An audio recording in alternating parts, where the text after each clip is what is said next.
People that go through drug court have a 55% less chance of seeing handcuffs ever again. How do you know that these people wouldn't have quit their drug habit anyway? Well, that gets into a bigger question of whether these people are addicts or not. You know what I mean? If they're drug addicts and alcoholics, then they're going to keep going until something stops them. And drug court is a wonderful way to interrupt that process. And it's a way to not throw these people away. So it takes first-time non-violent drug offenders, and instead of throwing them into prison, it puts them into a 18-month to 2-year program. What's not to like about it? Well, the evidence in favour of them is pretty scanty. There haven't been many serious studies. I think one in Baltimore, one in Arizona, and one somewhere else in the United States. And they tend to suggest that over the long term, then they don't make much difference anyway. And the selection of the people who go through them, I think, has some impact on it. But the real problem for me is this, that what you're saying is you're effectively seeking to fail in the criminal justice system. The whole point of the criminal justice system, and we forget this all the time, is to deter people from committing crimes. Once you've arrested someone, once they've appeared in court, it has already failed. And to soften the court system, to make it into a kind of jolly where the judge wears tracksuit bottoms and is nice to the offender. Oh, you should see some of the things that have been going on in this country, the West London Drug Court, where the judge, as I said, wore tracksuit bottoms and was macy with the defendants. This gives the impression not of the majesty of justice, but of somebody trying to be nice. Now, actually, it doesn't do anybody any favours to try and be nice to drug takers. There's nothing wrong. So the problem there's a great deal wrong with it, because if you want to stop people becoming drug users, then the best thing to do is to make sure they never start in the first place.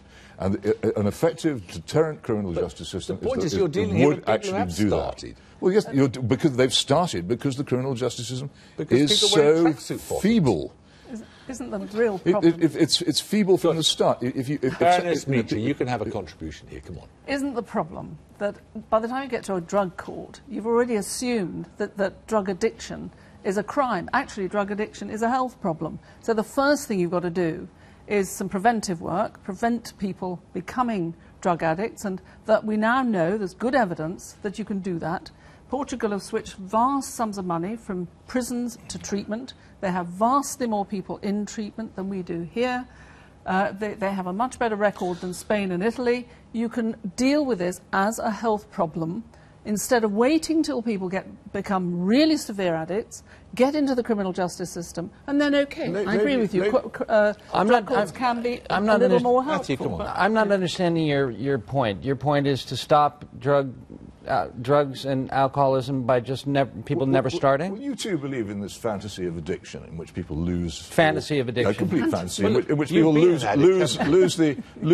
all power over themselves and become victims of this terrible, frightening disease. But right now you're quoting... Let me finish. This is what you believe, this terrible, frightening disease after which they cannot stop taking drugs. If you really believe that, then you would presumably think the best thing would be that they never ever came in contact with those drugs. Of course. Wouldn't it therefore be wise to deter them from doing so by a stern and effective criminal justice system which actually persuaded them it was unwise to take the drugs in the first place? When do I get to speak? I'm dying to speak. If you really believe in it, you'd agree with me. When can I speak? Speak. Okay, so... I didn't come here to be quiet. Well, neither did I. No, I didn't come here to listen to ludicrous things like that either. So... Well, you tell me why it's ludicrous if you're so clever. I will. The American Medical Association diagnosed it a disease in 1976, so you're saying that that's incorrect? Look, people... Are you saying that that's the incorrect? medical profession is constantly doing extraordinary things. The American Psychiatric Association said for years that homosexuality was a disease. The key thing is... They were wrong. All kinds of things were said by medical the professionals. key thing is we've had this policy for 50 years. We've had this policy My life. My life is the objective of treating evidence. Addiction as a crime. 50 years. No, we and we haven't. now know that it doesn't work. It doesn't work anywhere in the world. Increasingly in the US, Uruguay and elsewhere and in Europe, Finish your things point, are changing. My life is... I'm a drug addict. I'm a person that if I have a drink, I can't stop. And so it would be following your ideology that I'm choosing to do that. That I'm choosing... That's exactly not my ideology, it is my belief. Yes, you do choose. It is. And You have a it's a choice. belief that you wrote in your book. correct? You have a choice over whether you drink or not. You have a choice over. But your book is the only book in modern times that has this ideology. Yeah. So doesn't that teach you something? Well, it's quite often unfashionable ideas are unfashionable because they are unpopular with influential people. Doesn't necessarily bother me. You tell me what the objective diagnosis is to establish the existence of addiction in the human body. It's an allergy of the body, and it's an...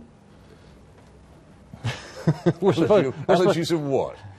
We're supposed to be grown men here, and you're making faces like the guy who's wearing the pants that you were talking about earlier. I'm expecting you to come out in the pants in a minute. It's an obsession of your mind and an allergy of your body. So this is what happens to me. I start thinking about alcohol, I can't stop. I can't stop thinking about it. And what's the objective physical proof of this inability to stop? There's considerable proof this is partly a genetic problem, isn't it? Your argument is that it's willpower, Peter. Of course it's willpower. It's not willpower. People constantly stop both drinking and taking drugs. You're just a person who's talking who's wrong. If willpower were not involved, then how would that happen? It's an effort of will on your part not to do it now, isn't it? I'm in control of the first drink, and so I do all these things to protect myself from not having the first drink. Sure. But once I have that drink, the allergy of the body kicks in. This is all documented alcoholism proof. Then I can't stop after that.